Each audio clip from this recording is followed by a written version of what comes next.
to take him, Aunt Faigy said, no, bubby privileges. To her, being a bubby was a privilege.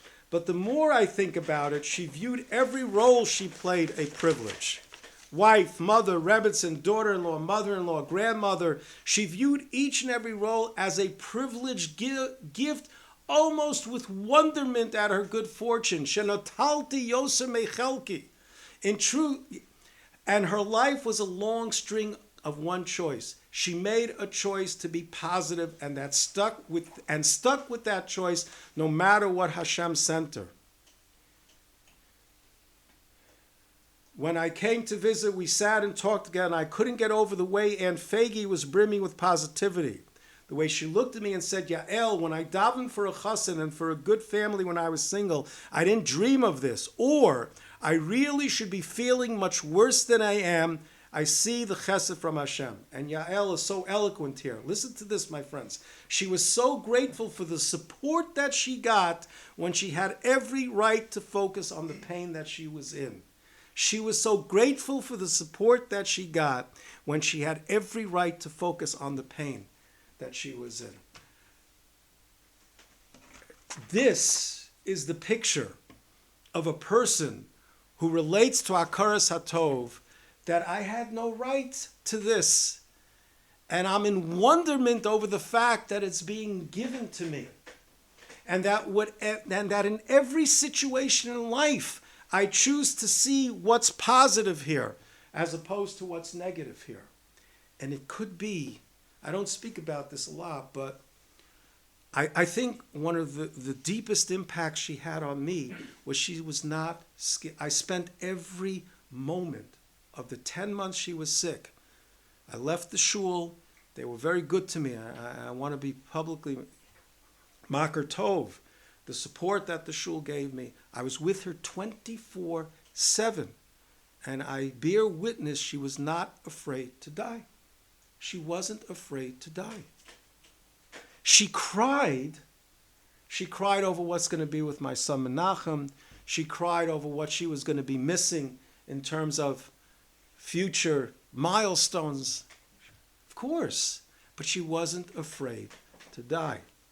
And I believe because this depth of Hakaras Hatov and what an incredible life she had was operative, as well as her deep belief in the eternity of the neshama. But this is the power of Hakaras Hatov. Number 3, and I wouldn't have seen this, but it was someone who we influenced deeply who pointed this out. You know, if you take a look at this picture, there's not a heck of a lot of inner conflict going on with this woman.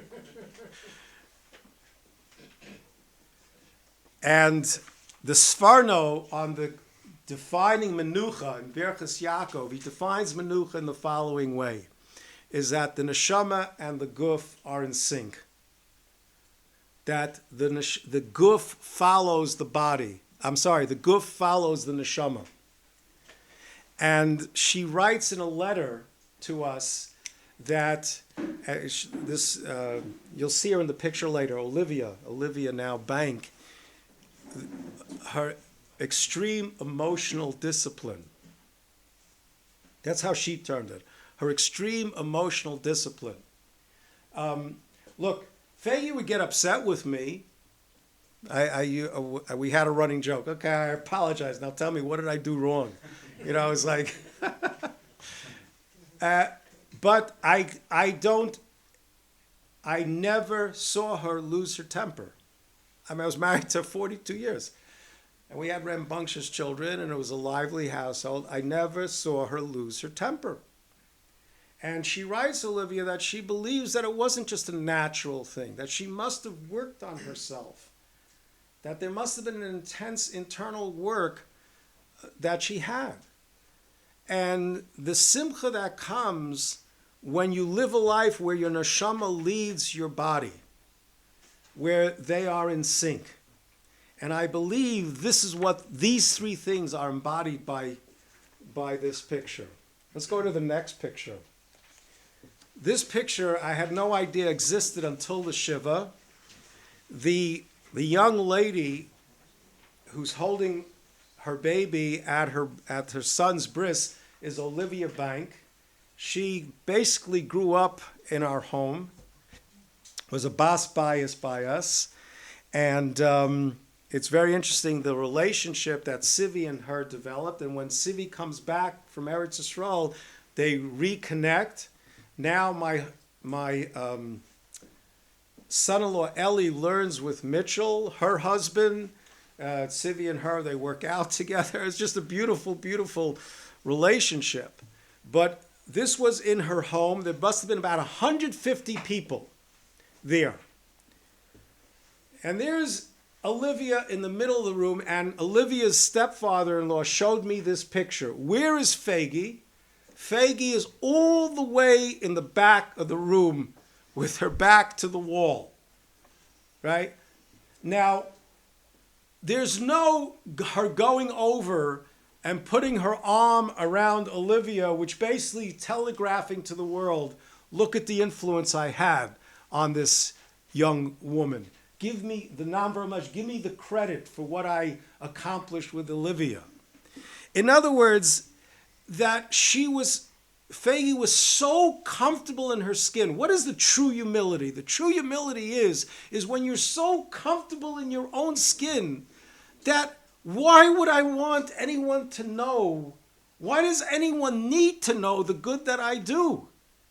The thought of it was absurd to her. Why would anyone need to know?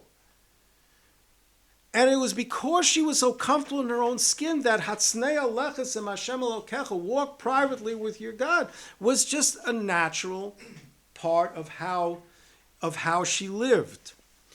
And so that's number 4. Be comfortable in your own skin. What others think of you should have no impact on your identity. And I would like to make this suggestion that maybe, I don't know, once a week, whatever it is to consciously, when there's that urge to let someone know about the good that we've done, is maybe once a week or once every other week, hold back and stop. And let it stay between you and the Almighty. An act of being comfortable in our own skin, that no one, that my identity is not based on what other people think of me. And that leads to her second virtue, which was, if you're comfortable in your own skin, you have independence of thought.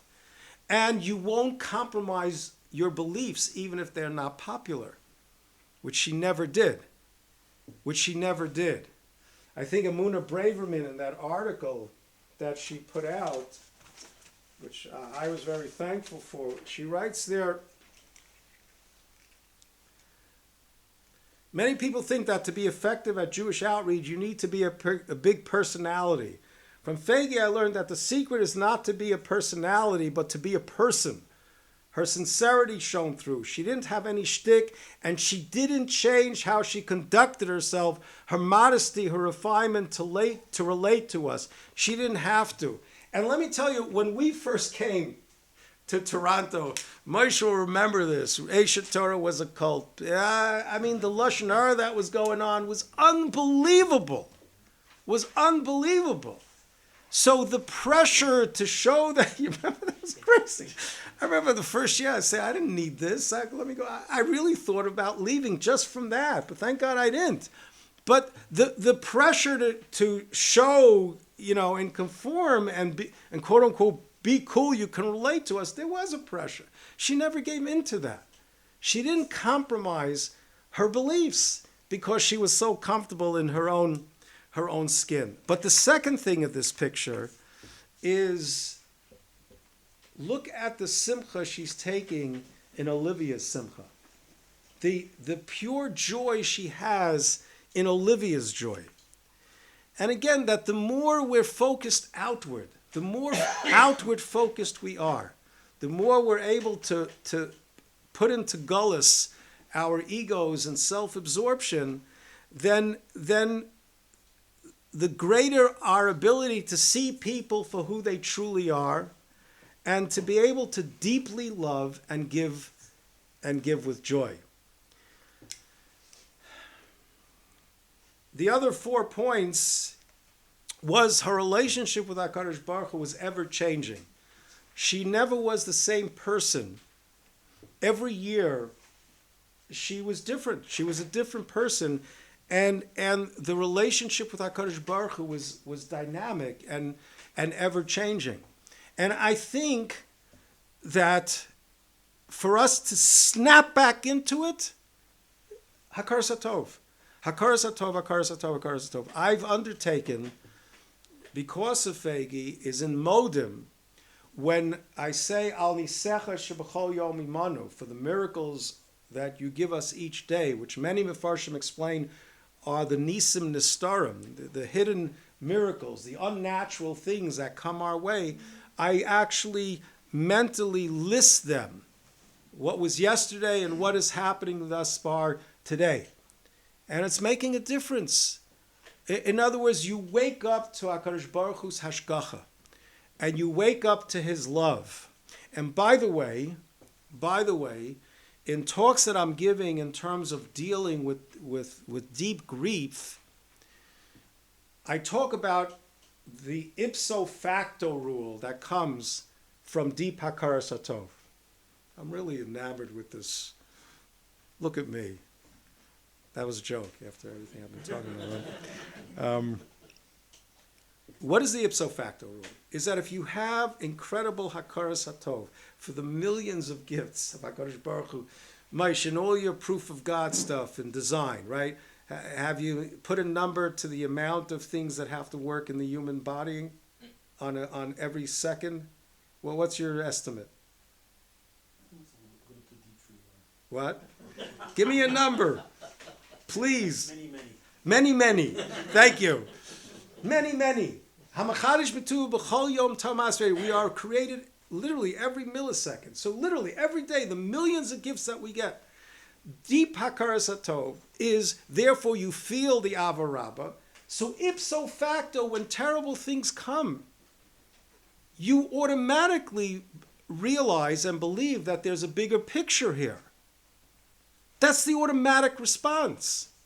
And ipso facto, you realize that I may not see the good, I may never see the good in my lifetime, but you know that there's a greater good going on here.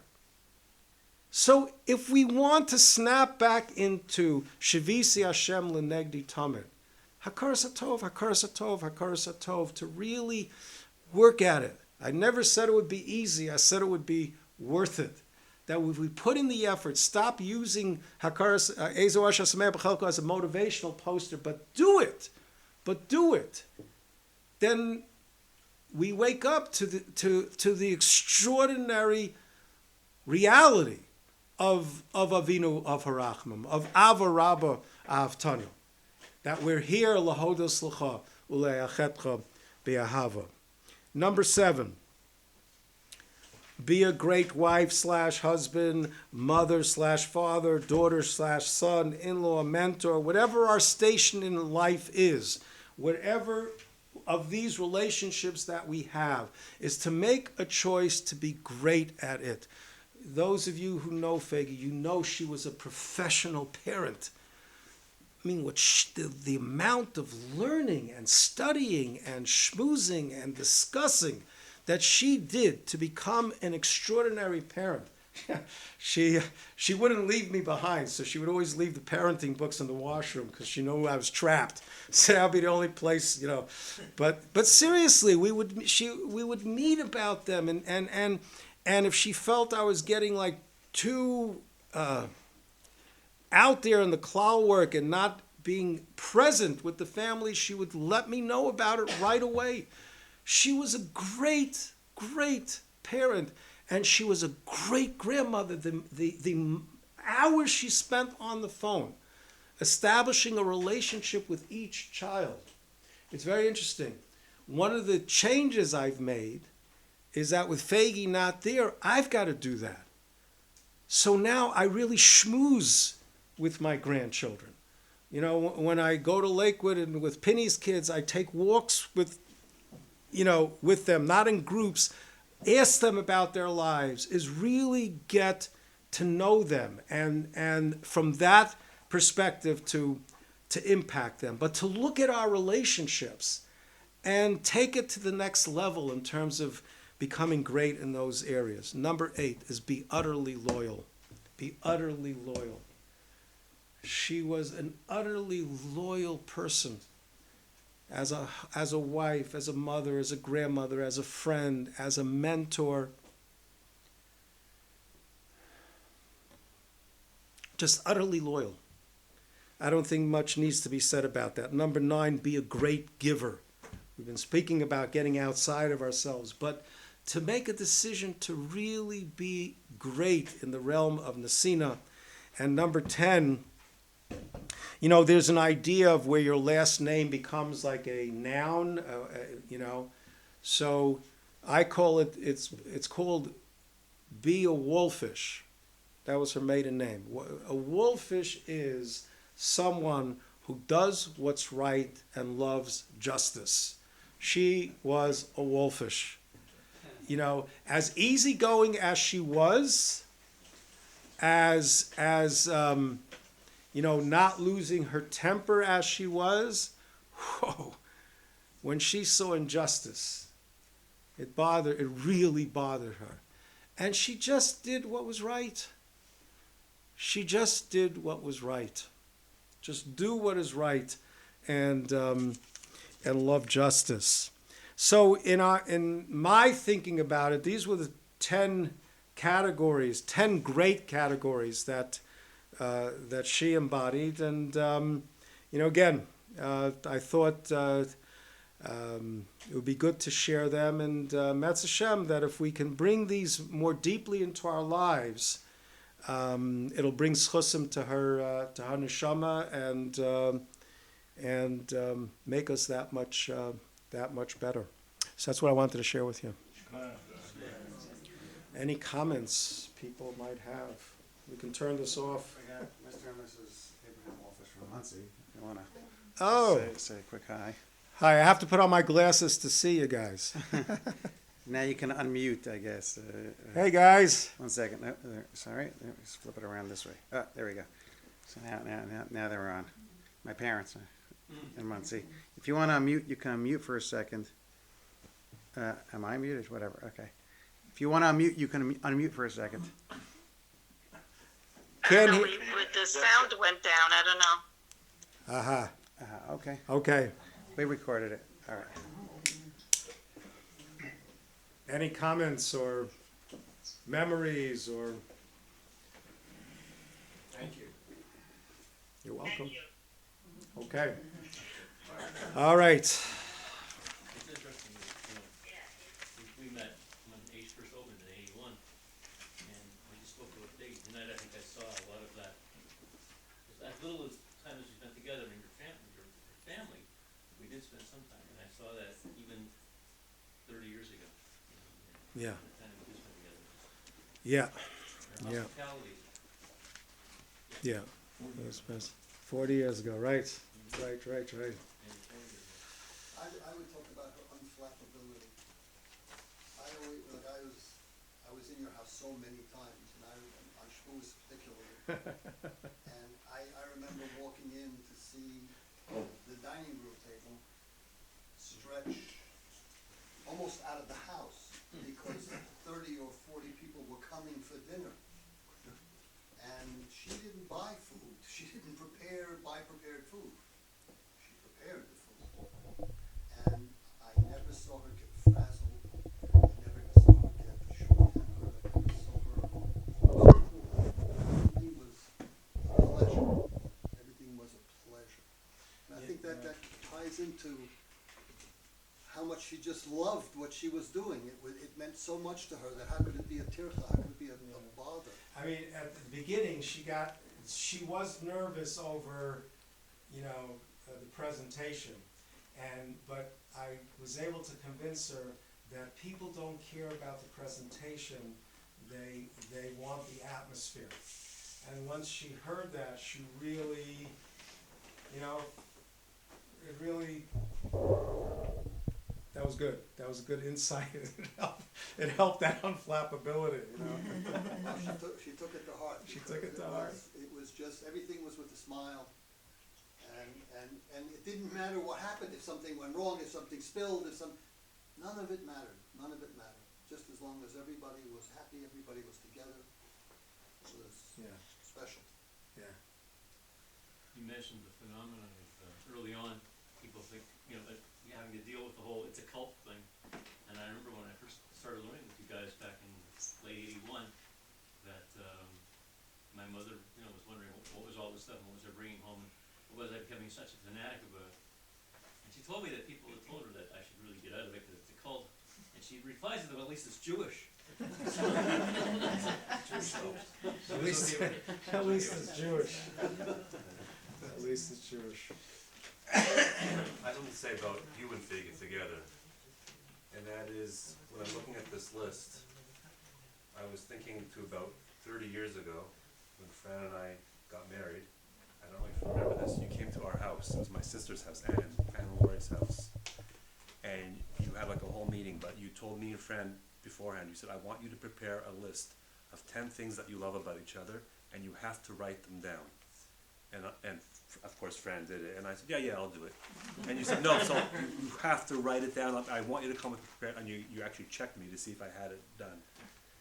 Anyway, here we are 30 years later, and you're making a list about your wife, and you see how you live the principles that you taught, both of you. And it's just very touching and meaningful that you're both a true example of, you live what you teach, and you, I guess, teach what you live. It's beautiful. You want to know my peak husbanding moment was the following. I survived that one. It was, someone came up with the idea where Faigy and I would team teach on Valentine's Day about love. And that everyone had to come dressed in their finest, as if they're going out, and we would get a fancy home. Actually, I think Esther Ohayon came up with the idea, and she put the event together. And it must have about 150 people must have come out. We got, I think it was Leslie Dan's house on the bridal path. It was quite a night. So Faigy and I split up the talk. So I did the part, the idea of that to love, there are catalysts to love, the same way there's catalysts to any emotion. So I did the part called we love when we see virtue.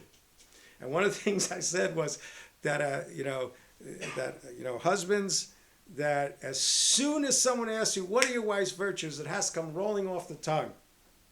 That's how, clear and ever-present it has to be.